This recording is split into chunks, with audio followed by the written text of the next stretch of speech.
This is not about charity. I don't want the American people to think this is just about charity, that this is a dollar away from our help for our own communities.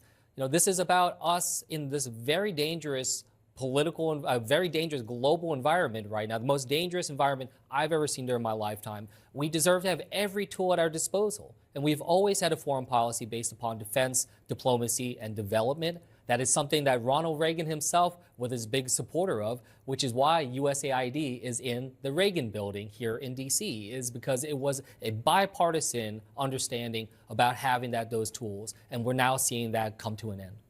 Thank you, Mr. Chairman. There's been a lot of pearl clutching over the last several days from my colleagues across the aisle on Donald Trump, Secretary Rubio, the Department of Government Efficiency's plan to reorganize the U.S. Agency for International Development, or as we all now know, USAID. They're screaming about Elon Musk over there, but hey, George Soros and his boy are okay.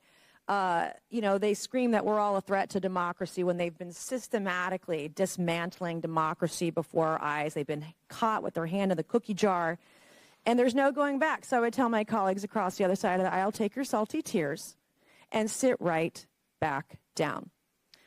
USAID has long strayed from its mission to effectively and efficiently administer aid to advance American interests. USAID has become rotten to its core, sacrificing the prudent use of taxpayer dollars at the altar of advancing radical, sinister social and political agendas abroad. I was about to, release just my pre-planned videos, and I felt I had to record this one because I recorded a video where I was saying that, yeah, the USAID, these government people, they're using our tax dollars to push a political agenda on us. And lo and behold, busted. Politico, New York Times, BBC propped up by millions of dollars from the U.S. government. Wow. And you saw from the intro, that was a Democratic senator, Andy, I forgot his last name. And he tries to essentially guilt, gaslight, deflect the criticisms that many Republicans and conservatives and many people in independents, such as myself, are having about government money and how it's being used. These people got busted in real time, and it makes sense, a lot of the stories that they made. How all these news corporations were coordinating with each other to discredit the Hunter Biden laptop story. People, conspiracy theory, we 10-0 right now. Conspiracy theorists, anytime someone try to call you conspiracy theorists, they covertly are trying to tell you not to think about stuff. Politico got $8.1 million from 236 transactions from the U.S. government. This is why they do not want to share none of the files. This is why these dudes were fighting tooth and nail. Everything makes sense now. Here's Charlie Kirk's reaction. So let me get this straight. USAID has been spending millions of taxpayer dollars every year funding not only the BBC, but also Politico. Bruh. I'm surprised CNN wasn't on it, the way CNN be slanting things in Democrats' favor. I was honestly pleasantly surprised. And who's freaking out about it? Democrats. Insider level of Democrat panic over Musk freezing U.S. aid, unlike anything ever seen. Apparently, Politico's employees didn't get paid since they missed their check. They're like, where's our money? The freezing on the U.S. aid makes sense. This is why all these news network almost unilaterally was all criticizing Elon Musk, demonizing Elon Musk, trying to drum up some type of support, some anti-Musk support, when all in reality, it was a means to protect their own skin. And as you saw from the intro, Nancy Mace articulated best. They got their hands caught in the cookie jar. They telling us one thing, but it really is something else. And this is why I don't fall for this little moral BS that Democrats love to push in front of our face. It's nothing but a distraction. When they do these moral outrages, these fake virtue signaling outrages, I look at what is the political, monetary, what is the amoral ends that they can benefit from this circumstance. They're trying to protect their slush fund. They're trying to protect their gravy train. It was like instinctual. A lot of people around America felt this. Yeah, like there's no way you can defend an institution where you spend $800 billion with a capital B on education, and it comes dead last and not want to cut costs from that, not want to do something about it, not to hold people in that institution accountable. Now it all makes sense. A Democratic Party insider says that the level of panic over President Trump's and Elon Musk's Doge freezing all of U.S. aid spending is unlike anything he has ever seen. The source described the development as a killer blow to the heart of the deep state. And my video that I was about to make in place of this one was how the deep state is effectively the unelected bureaucrats. That is the deep state. People you don't even know their names, holding power over the outcomes that directly affect us, the American people. The insider said that they're so reliant on the USAID fund schemes where Democrats, in order to ram through their agenda, and this is the equivalent of 9/11 scale attack on them. The insider described the takedown of the USAID as Trump's biggest victory thus far. The source also claimed that Democrats were scrambling to hide their blatant partisan USAID spending by going hard on talking points, sounds familiar, regarding initiatives under the program that on its face looked reasonable. Wow. Here's CNN. I gotta clip it. I gotta clip this one. Here's CNN getting a brutal, like, laugh off the table kind of moment where they're trying to drum up anti-Musk protests. But with this in the background, with the fact that you know that a lot of Politico, BBC, New York Times, a lot of these liberal media outlets were being funded by government money, which you can make an argument influence how they covered the U.S. government, how they covered Democrats. Do you think this protest they're trying to drum up against Elon Musk is going to work? Let's take a look. Democrats agree that Musk is a problem, but listen to them today, and they have a piñata in search of a stick. To our Republican colleagues, if you do not see the light, we will bring the fire. Resist! We are going to be in your face. We are going to be on your asses. We have days to stop the destruction of our democracy. We have work to do. Tell Elon Musk to take his hands off your money. We don't pledge allegiance to the creepy 22-year-olds working for Elon Musk. We pledge allegiance to the United States of America. And goddamn it, shut down the city! We are at war! We will win. We will win. We won't rest. We won't rest. Gretchen. Yes, So, they need the Democrats need a real leader, okay? They need a real leader, which currently does not exist in the Democratic Party. And they have been caught completely flat-footed with the entire Trump presidency for the last 2 weeks and Elon Musk. I said on CNN months ago that Elon Musk would be the most influential advisor to President Trump, and that is proving to be true, whether you like it or not. But Democrats should have had a plan for this. They knew it was coming. We say this every single night. Project 2025, we knew as it. you just talked about. We knew it. Trump has said all of these things were going to happen. We saw him align with Elon Musk, which may go down as the smartest thing that any presidential candidate has ever done, from the young vote to tech to a million other things. So Democrats needed to have a plan, and it may be too late. Yeah, Bakari, are you fired up after I'm fired up and ready to go. Democrats are done, bro. Democrats are done. I wrote here, when in the clip, they said, we must stand up. They're a threat to our democracy. They're disrupting our democracy. They're halting our democracy. Replace it with bureaucracy. Because this is what the Democrats are protecting. They're protecting their bureaucracy because the bureaucracy was getting paid millions of dollars. The bureaucracy is Politico. The bureaucracy is BBC. The bureaucracy was the New York Times.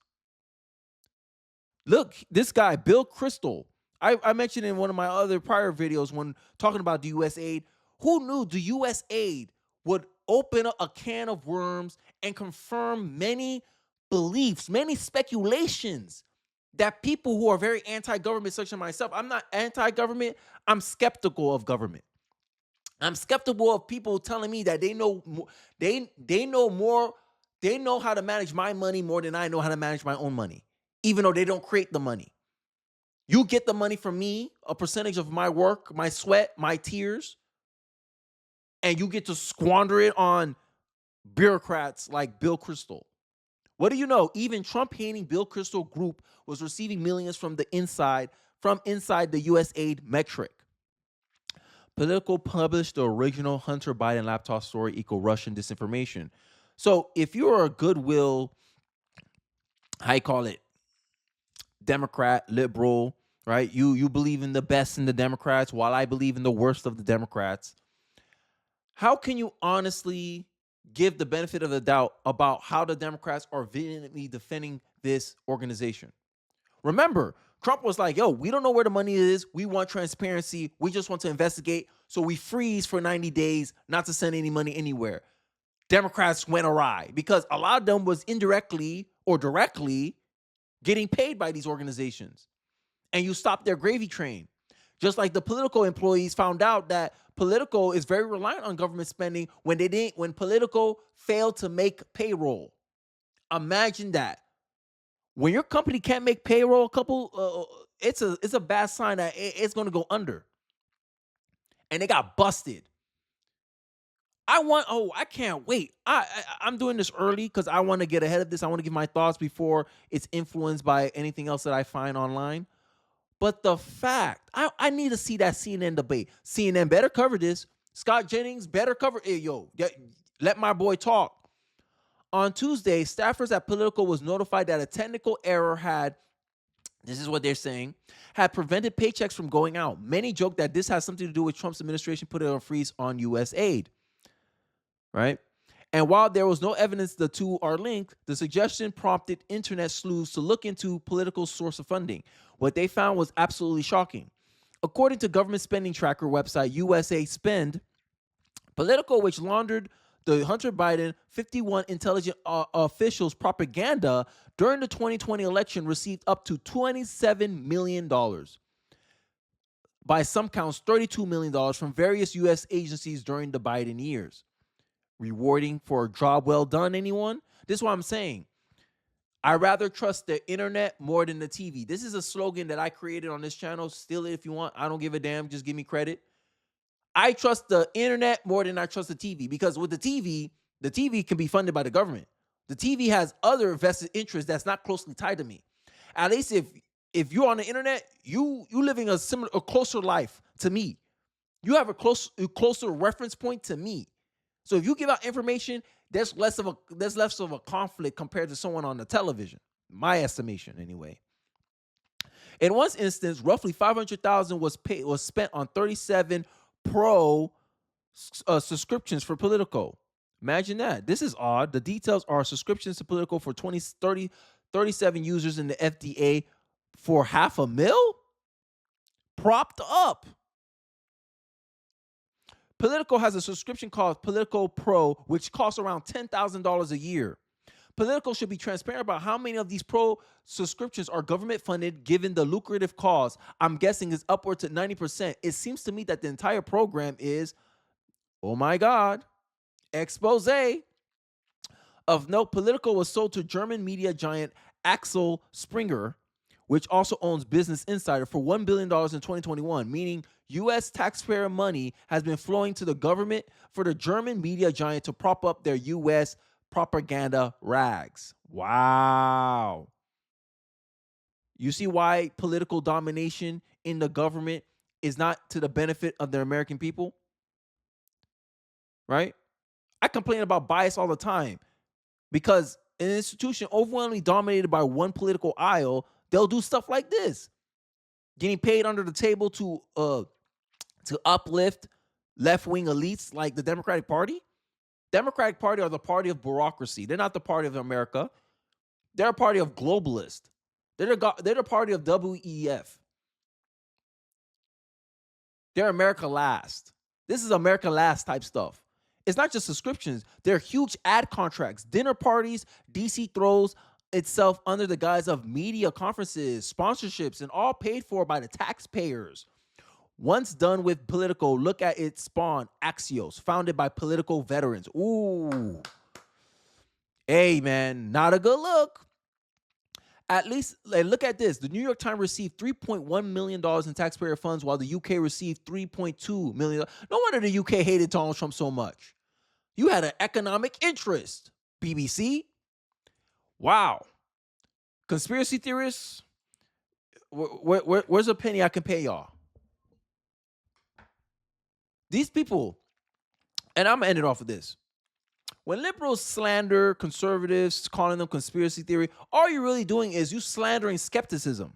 You're slandering doubt. Because people doubt the story, you want to label them something negative to smear them. And this is why the media's law, this is why people don't trust the media anymore. Corporate media has earned the distrust of the American people. If you look at polls, majority of Americans don't trust the mainstream media. If you look at the polls, majority of people trust journalists at the same level they trust a lawyer. And they have low trust ratings across the board. And they're always shocked and surprised. Oh my God, why the American people don't listen to us? How can we get through the bubble of misinformation, disinformation, when you're the biggest spewers of misinformation, disinformation? It's called propaganda. And if anyone has any coherent pushback against your propaganda, you want to label it disinformation, misinformation. What this has shown is that your smears of misinformation, disinformation, your smears of content moderation is merely a smokescreen to cover up your economic and political interest in defending left-wing propaganda. That is what's been confirmed to me by this story. This is why I got so mad when Elon Musk originally, remember PBS? When Elon Musk wanted to put government-funded institution tags on these news outlets, this is why they got so mad, because they knew this would hurt their credibility. This is worse. One was a label. Now we got facts. Fun fact, Politico funded left-wing media organizations like BBC, Politico, New York Times, and many more possibly. Axios could be part of it because they used to be there were people from Politico that went over there and made their own thing. Who knows? But this is a stain on the reputation of corporate media that I think will finally doom them. If you thought liberal media was already hollowing out, wait until more people find out about this story. It's a rap ski. But I digress. Let me know your thoughts in the comment section below. I would like to hear your thoughts and your opinions in the comment section below. Don't forget to like, comment, subscribe. Please share this video because more people need to be aware about this scandal. Wow. I didn't expect my Wednesday to be this bumping, but I digress. I'll see you guys on the next video. Peace.